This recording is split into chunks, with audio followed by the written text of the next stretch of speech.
कहानी की शुरुआत होती है और हमें 1996 का वक्त दिखाया जाता है। एक आदमी समंदर के किनारे भागता जा रहा था, तभी उसे वहाँ पर एक गेम बोर्ड मिलता है। अब वो गेम अपने घर ले आता है। वो गेम लाकर उस आदमी ने अपने बेटे को दे दी थी। अब जब उसका बेटा वो गेम देखता है तो उसे देखकर उसे लूडो वाली फीलिंग आती है, इसलिए उसने उसे साइड पर रख दिया था। रात को उस गेम से आवाजें आने लगी थी। उस आदमी का बेटा जब उस गेम बोर्ड को खोलता है तो उसमें से एक वीडियो कैसेट मिलती है। अब वो लड़का जैसे ही उस वीडियो कैसेट को लगाकर गेम खेलने लगता है, हम देखते हैं उसमें से बहुत तेज रोशनी बाहर आती है और वो लड़का हमेशा हमेशा के लिए उस वीडियो गेम में चला गया था। अब कहानी हमें ले चलती है 20 साल आगे, यानी कि 2017 में। हम एक लड़के स्पेंसर को देखते हैं जो वीडियो गेम खेल रहा था। तभी उसे अपने दोस्त का मैसेज आता है कि उसने उसका होमवर्क किया या नहीं। दरअसल उसका दोस्त स्पेंसर से जबरदस्ती होमवर्क करवाया करता था। स्पेंसर ने जल्दी से वीडियो गेम को छोड़ दिया था और अपने दोस्त का होमवर्क पूरा करता है। वो अपने दोस्त से काफी डरा करता था, इसलिए जल्दी से उसके होमवर्क को पूरा कर दिया था और जाने वाला था। स्पेंसर के दोस्त ने उसे फ्रीक हाउस बुलाया था। फिर हमें एक लड़की दिखाई जाती है जिसको सोशल मीडिया का बहुत शौक था। वो हर वक्त अपनी तस्वीरों को सोशल मीडिया पर दिया करती थी। इस लड़की का नाम बेथनी होता है। उधर स्पेंसर अपने दोस्त का होमवर्क लेकर फ्रीक हाउस पहुंच गया था। फ्रीक हाउस दरअसल उसी लड़के का घर था जो कहानी के शुरू में गेम की वजह से गायब हो गया था और उसका घर अब काफी डरावना भी लगता था, इसीलिए सब उसे फ्रीक हाउस के नाम से जानते थे। अब हमें कहानी में एक और कैरेक्टर दिखाया जाता है जिसका नाम मार्था था। उसकी लड़ाई अपने जिम टीचर से हो गई थी, तो इसीलिए उसके टीचर ने उसे सजा दी थी। उधर स्पेंसर और उसके दोस्त का भी टीचर्स को पता चल जाता है कि स्पेंसर ने अपने दोस्त का होमवर्क करके दिया है, उन्हें भी सजा दी जाती है। बेथनी क्लास में बैठी वीडियो कॉल पर बात कर रही थी, तो इस वजह से उसकी टीचर भी उसे क्लास से बाहर निकाल देती हैं। अब इन चारों को स्कूल की बेसमेंट में भेज दिया जाता है। इनकी सजा ये थी कि इन्होंने मिलकर पुराने पेपर्स की स्टेपलर पिन को खोलना था। ये चारों सारा दिन यहाँ पर ऐसे गुजारना नहीं चाहते थे, तभी उन्हें वहाँ से वही वीडियो गेम मिलती है। शायद उस आदमी ने अपने बेटे के गायब होने के बाद वो वीडियो गेम स्कूल को दे दी थी। ये चारों उस गेम को स्क्रीन से कनेक्ट जोड़ते हैं। स्पेंसर और उसका दोस्त गेम को खेलने लगे थे। वो बेथनी और मार्था को भी बुलाते हैं। अब जब ये चारों उस गेम को खेल रहे थे तभी अचानक से गेम बंद हो जाती है। गेम बंद तो हो गई थी, मगर ये चारों एक एक करके अब उस गेम में जाने लगते हैं। ये जंगल में पहुंच गए थे। गेम खेलने से पहले इन्होंने जो कैरेक्टर्स चुने थे उन्हीं कैरेक्टर्स में ये बदल गए थे। इनकी सबकी अपनी अपनी खूबियाँ थी जो हमें आगे जाकर पता चलेगा। वो चारों जब एक दूसरे को देखते हैं तो हैरान होते हैं क्योंकि सब बदल गए थे। स्पेंसर जो कि एक दुबला पतला लड़का था वो एक ताकतवर आदमी बन गया था। वो सबको कहता है मैं स्पेंसर हूँ। मार्था जो कि एक सीधी सादी लड़की थी वो अब एक बहादुर लड़की बन चुकी थी। बेथनी जिसे फैशन करना और सोशल मीडिया का बहुत शौक था वो अब एक मोटे प्रोफेसर में बदल जाती है। स्पेंसर का दोस्त जो काफी लंबा था वो अब एक छोटे कद का बायोलॉजिस्ट बन चुका था। वो सभी एक दूसरे को देखकर बहुत हैरान थे। बेथनी जब खुद को देखने पानी के पास जाती है तो एक बहुत बड़ा जानवर इनके पास आकर इन्हें खाने वाला था। वो बेथनी को खा जाता है, मगर थोड़ी देर बाद वो वापस से आसमान से नीचे आकर गिरती है। अब ये चारों अपने हाथ पर 3 काली लाइंस देखते हैं तो उन्हें पता चलता है कि ये गेम में शामिल हो गई हैं। इनके पास 3 लाइफ लाइन्स हैं, यानी कि 3 चांस कि वो अपनी जिंदगी को बचा सकते हैं। तभी वो जानवर फिर से इन पर हमला करते हैं। जैसे कि बेथनी को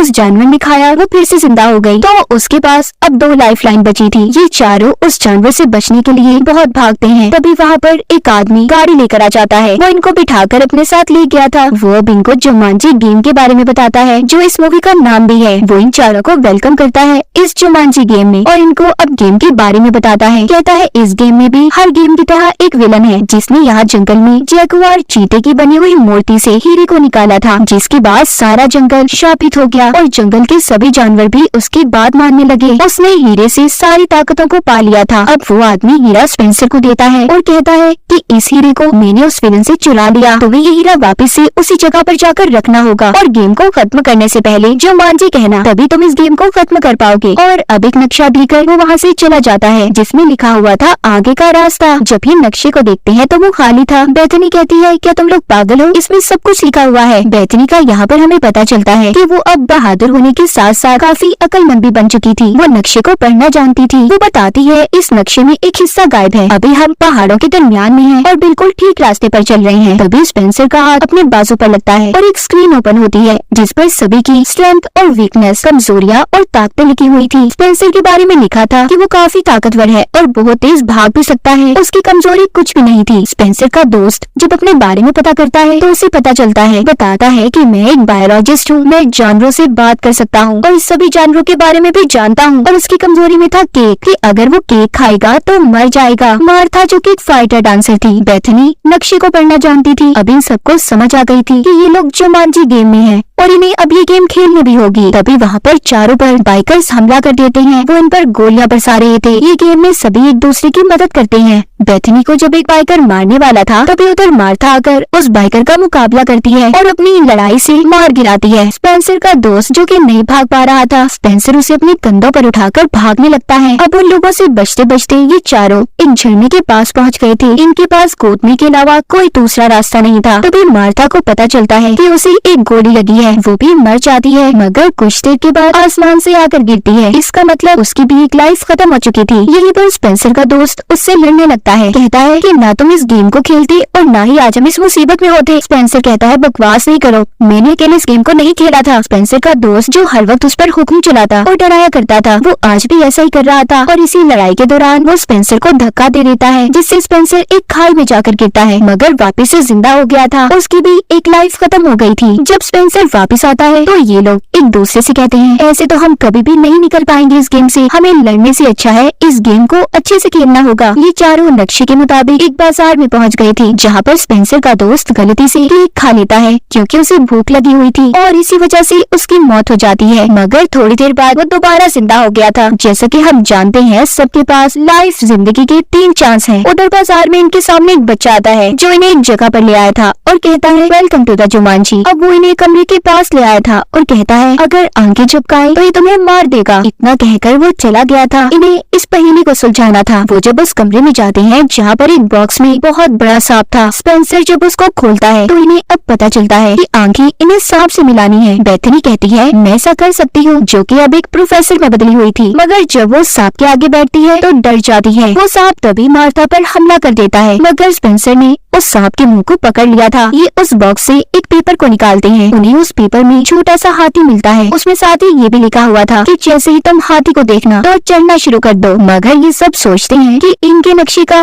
ये आधा हिस्सा नहीं हो सकता। तभी यहाँ पर गेम के विलन के आदमी आ जाते हैं जो इन पर हमला करते हैं। अब तो वो खुद भी इनके सामने आ गया था और स्पेंसर से कहता है मेरा हीरा मुझे वापस कर दो। मगर तभी यहाँ पर एक लड़का बचाकर इन्हें ले गया था, जो कोई और नहीं बल्कि वो ही लड़का था जो कहानी के शुरू में गेम में चला गया था, जो 20 साल पहले गुम हुआ था। इसका नाम एलेक्स होता है। वो विलन के लोगों के सामने धुआं कर इन्हें बचाकर एक गार में ले आया था। अब जब ये उस गार के अंदर जाते हैं तो वहाँ पर इन्हें बहुत कुछ देखने को मिलता है। पहले इनके सामने सफेद रंग के ब्लेड आते हैं, फिर एक पानी की खाई जिसके अंदर बहुत बड़े बड़े मगरमच्छ थे। वो किसी न किसी तरह वहाँ से बाहर आ गए थे। अब एलेक्स इनको अपने बारे में बताता है कि मैं आज से 20 साल पहले इस गेम में फंसा था और अब तक नहीं निकल पाया। उधर विलन बहुत गुस्से में था क्योंकि उसे अपना हीरा अभी तक नहीं मिला था। इधर एलेक्स इन चारों को अपने घर ले आया था और बताता है कि मैं 20 साल से इधर ही रह रहा हूँ। मेरे पास सिर्फ अब एक लाइफ लाइन बची है, मैं अपनी जिंदगी को खतरे में नहीं डाल सकता। अब इनको यहाँ पर ये बात समझ आती है कि जिस नक्शे के आधे हिस्से को ये लोग ढूंढ रहे थे वो कोई और नहीं बल्कि ये लड़का एलेक्स ही है। इसी को इन्होंने गेम में ढूंढना था। ये सभी बहुत खुश थे। इन्होंने एलेक्स को ढूंढ लिया था। वो बताता है अब हमारी गेम का अगला लेवल एक ट्रांसपोर्टेशन शेड है। अगर हमने उसे पार कर लिया तभी हम उस पहाड़ पर पहुँच पाएंगे जहाँ पर हमने हीरे को लगाना है। ये जब उस जगह पर जाते हैं तो उधर 2 गार्ड्स पहरा दे रहे थे। ये ऐसे ही उनके सामने नहीं जा सकते थे क्योंकि इन्होंने अपनी लाइफ लाइन को भी बचाना था और न ही उनके पास कोई हथियार था। तो सभी ये फैसला करते हैं कि मार्था को इन गार्ड्स के सामने भेजेंगे जो जाकर उनका ध्यान भटकाएगी, क्योंकि इनके बीच में लड़की सिर्फ मार्था ही थी। अब बेथनी जो कि मोटी प्रोफेसर में बदल गई थी, वो मार्था को लड़कियों की अदाएं सिखाती है कि कैसे उसने जाकर गार्ड्स का ध्यान भटकाना है। अब मार्था गार्ड्स के पास चली तो गई थी मगर पागलों की तरह एक्टिंग करती है। उसे सही से एक्टिंग ही नहीं करनी आती। तभी गार्ड्स वहाँ पर गाने को चला देते हैं। जैसे कि हमें पता है कि मार्था एक फाइटर डांसर थी। वो गाने को सुनते ही उन गार्ड्स पर हमला कर देती है। बहुत ही मजे से वो दोनों को मार रही थी। तभी पीछे के रास्ते से ये लोग उस शेड में चले जाते हैं। यहाँ से इन्हें एक चीज को लेना था। ये सब हेलीकॉप्टर को लेने का सोचते हैं। एलेक्स को हेलीकॉप्टर चलाने का कहते हैं क्योंकि और कोई हेलीकॉप्टर चलाना नहीं जानता था, मगर वो साफ इनकार कर देता है। नहीं नहीं, मैं नहीं चला सकता इसको क्योंकि मेरे पास सिर्फ एक ही लाइफ बची है और मैं इतना बड़ा रिस्क खतरा अपनी जिंदगी के साथ नहीं ले सकता। मगर स्पेंसर के कहने पर एलेक्स उस हेलीकॉप्टर को चला लेता है। तभी इनके पीछे दूसरे विलन के लोग भी आ गए थे।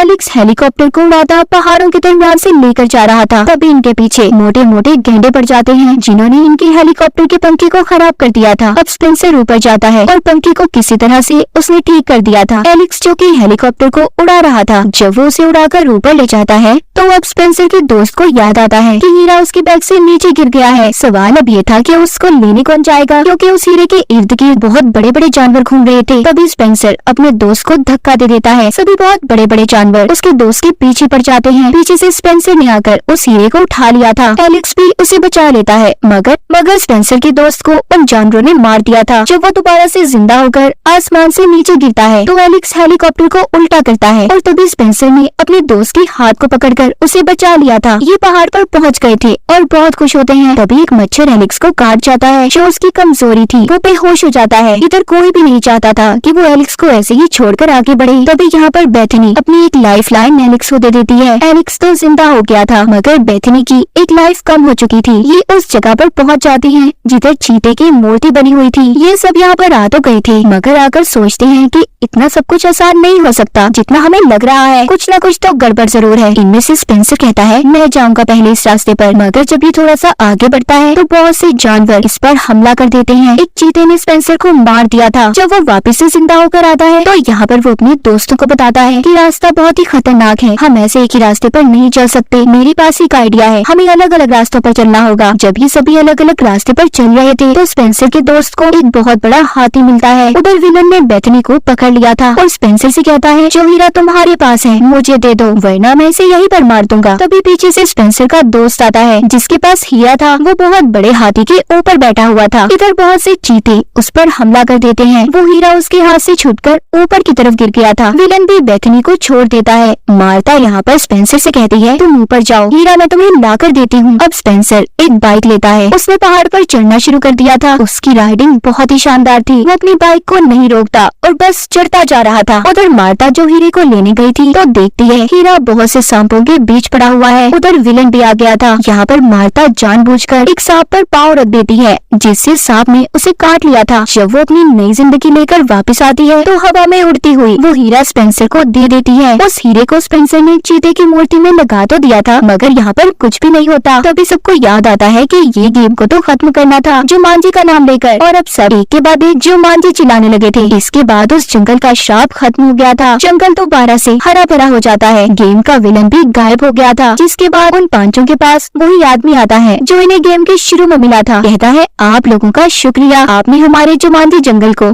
फिर से हरा भरा कर दिया। फिर वो सभी से एक एक करके हाथ मिलाने लगता है, जिससे सबके सब अपनी दुनिया में वापस पहुंच गए थे। फिर ये सभी उसी बेसमेंट वाले कमरे में वापस पहुंच जाते हैं अपने अपने असली रूप में, जहाँ से इन्होंने गेम को खेलना शुरू किया था। लेकिन वो देखते हैं उधर एलेक्स नहीं था। जब ये उसे ढूंढने जाते हैं, जो एलेक्स का घर फ्रीक हाउस था वो बहुत खूबसूरत सजा हुआ था। एलेक्स आता उन्हें हेलो करता है। बेथनी भी हेलो करती है। एलेक्स इनको बताता है कि गेम ने मुझे उसी टाइम लाइन में भेजा है जब मैं गायब हुआ था, यानी कि मैं अपने ही टाइम में वापस आ चुका हूँ। मेरी शादी हो गई है। मैंने अपनी बेटी का नाम बेथनी रखा है। गेम में बेथनी नाम की लड़की ने मेरी जान को बचाया था। ये चारों जो कभी एक दूसरे के दोस्त नहीं थे, अब वो अच्छे दोस्त बन जाते हैं। कहानी के आखिर में हम देखते हैं उस गेम को स्पेंसर के दोस्त ने तोड़ दिया था, यानी कि उसने जुमांजी को खत्म कर दिया। और इसी के साथ इस मूवी की कहानी यहीं पर खत्म हो जाती है।